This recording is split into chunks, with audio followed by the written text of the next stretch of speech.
Tonight, a Norfolk car dealership is off limits for service members. That's right. A spokesperson for Navy Region Mid-Atlantic says the move comes after multiple complaints of unethical business practices against sailors. Sarah Hammond explains.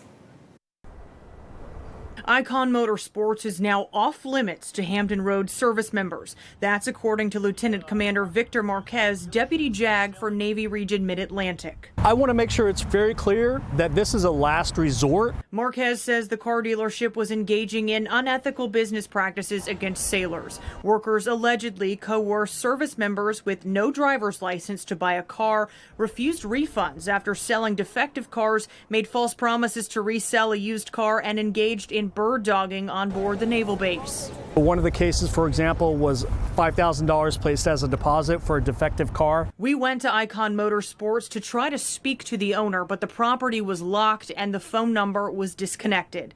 Marquez says the business unfairly targets junior service members and takes advantage of their limited financial understanding. It immediately impacts their financial welfare, and that impacts their credit score, which then impacts their security clearance. So ultimately, what we're doing here is protect the sailors so that we can ultimately protect our mission. And financial literacy is something retired business professor Peter Shaw says is so important for young people to have. Financial literacy is your lifesaver to keep from getting into a financial debacle. Financial disaster. He says to keep yourself from getting taken advantage of, you should make a budget and shop around. Marquez also says it's important for sailors to come forward to the Armed Forces Disciplinary Control Board if they believe a business is taking advantage of them. If it seems wrong, it probably is something you want to do a little bit more research on. In Norfolk, Sarah Hammond, 13 News Now.